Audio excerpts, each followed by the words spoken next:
Mirëmbrëma dhe përshëndetjet më të përzemërta. Ju,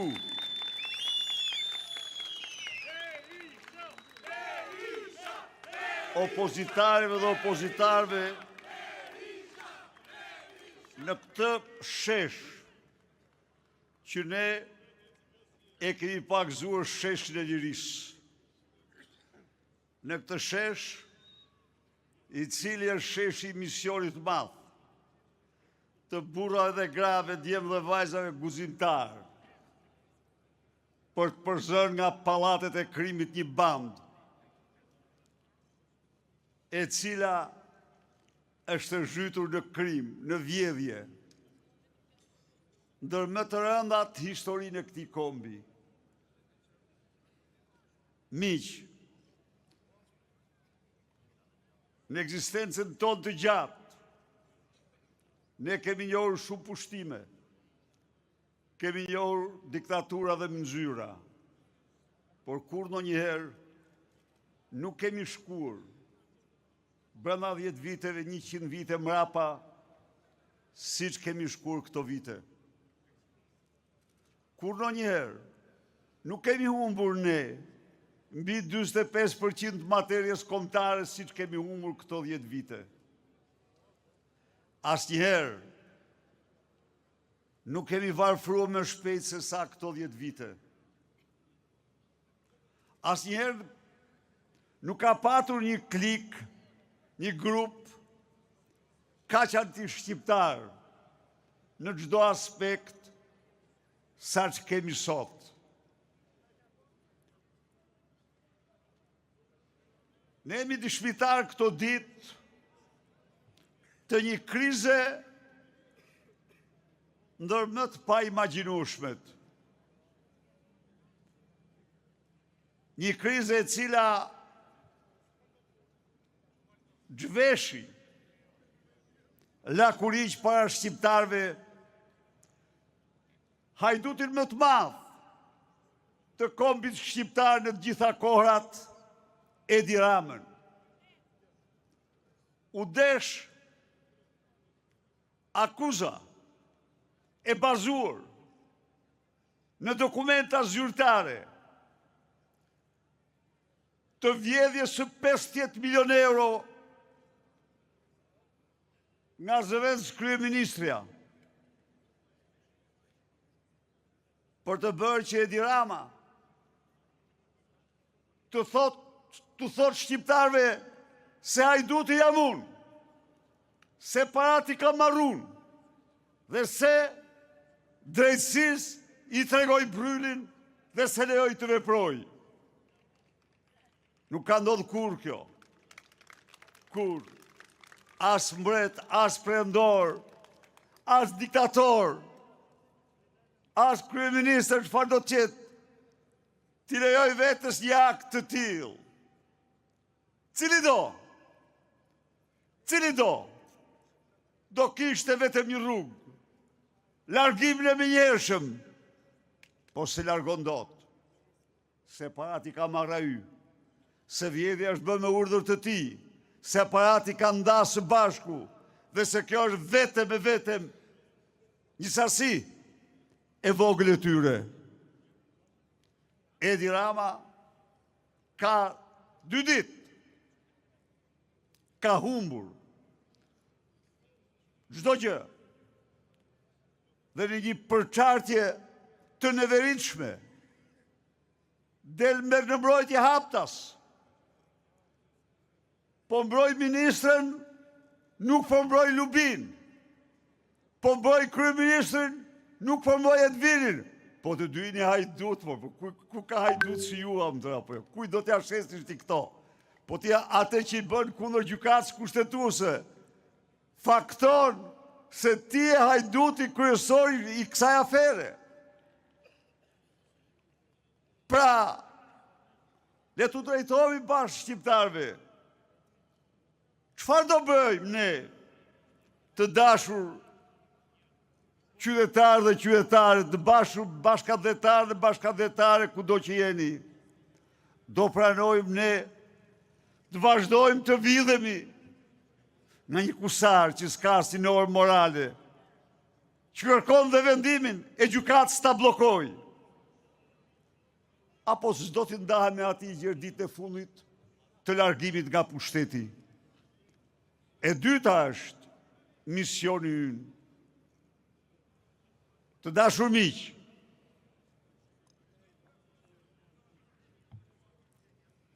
këto ditë ka sjell në parlament buxhetin e shtetësisë. E rrita thot, e vërteta është se krahasuar me vitin 2013, buxheti i shtetësisë është ulur të pakten me 500 milion euro. A ka sot hall më të madh për shqiptarin se sa të smuret? Erdhi koha të themi Zoti e shpëtoft nga spitalet. Sepse shkon në spital, duhet të blej çdo ilaç, duhet të paguaj çdo shërbim.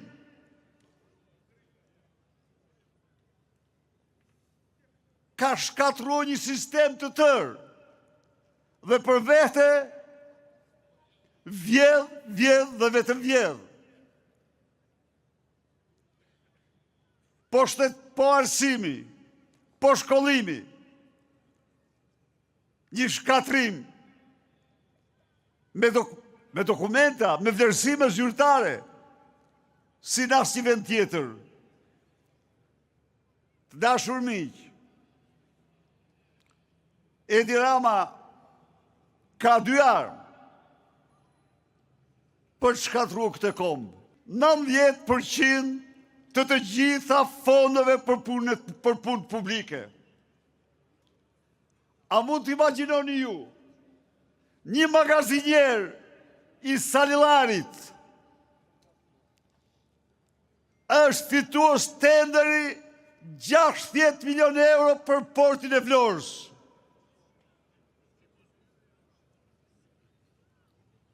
A ka akt më flagrant vjedhje se sa ky? Një magazinier. A mund të imagjinoni shqiptar që rruga të ndërtohet me çmim 10 herë më të lartë se në Europë?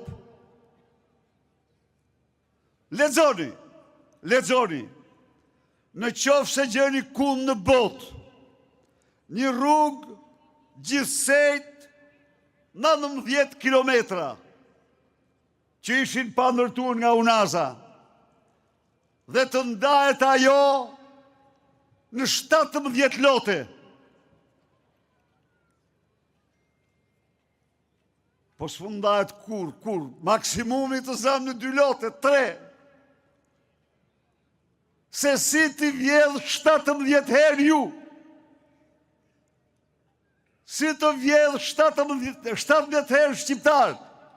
Se si të rrish çmimin 5 herë në vjedhje. A do vazhdojmë ne? Jo, ne se lëshojmë të shesh. Ky është sheshi ynë.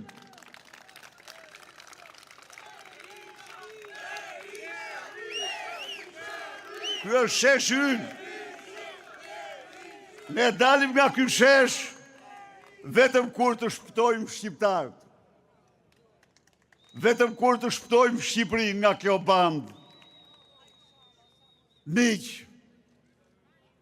arma e dytë e të mërshme e kësaj bande është droga. Çfarë ndodh me drogën?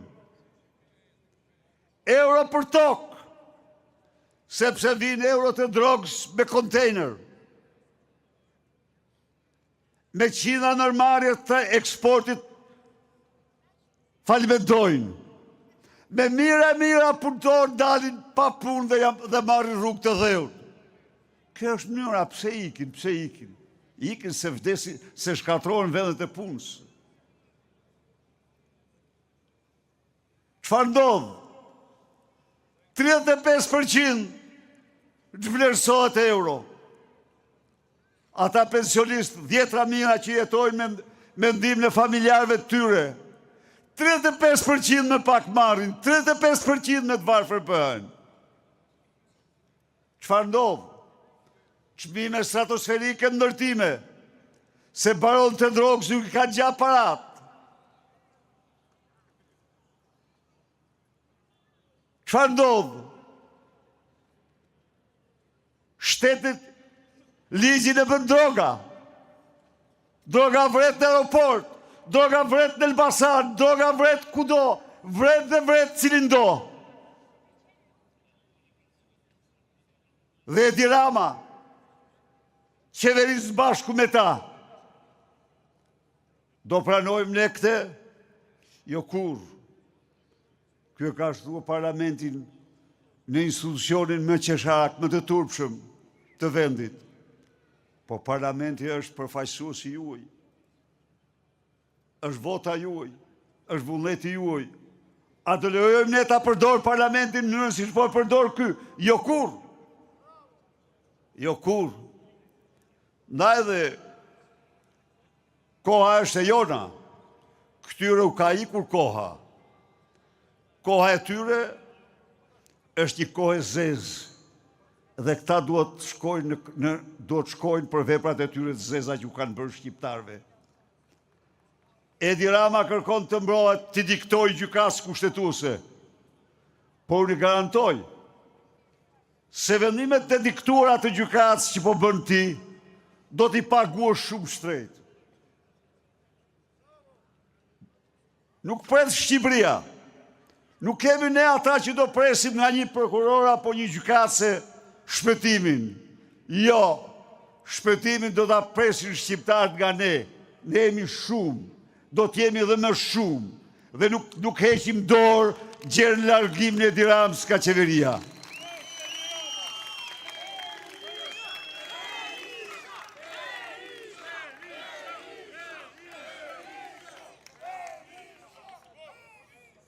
Pse shemën rrugët?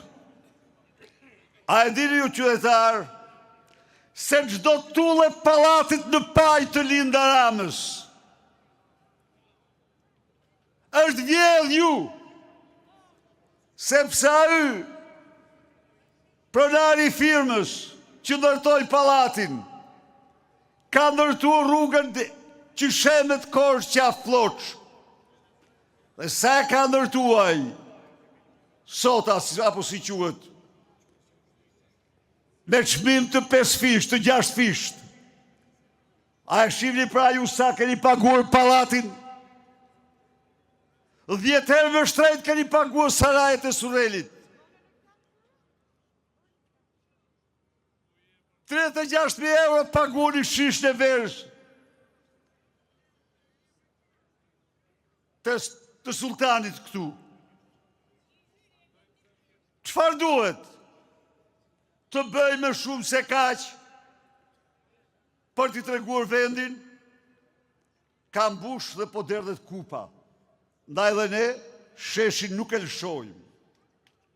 Dhe ne kemi hyrë në betejën vendimtare. Demokrat e demokrat. Kjo është beteja vendimtare. Me Edi Ramën nuk shkojmë kur në zgjedhje. Zgjedhje dhe votën s'ja falim kur. Ju garantoj se fitoria është e jona, se Rama tarfe nuk ka, se do jetë e shkure e zeze këti vendi. Ligji, kushtetuta, lirit tuaja të drejtat, do të triumfojnë përsëri.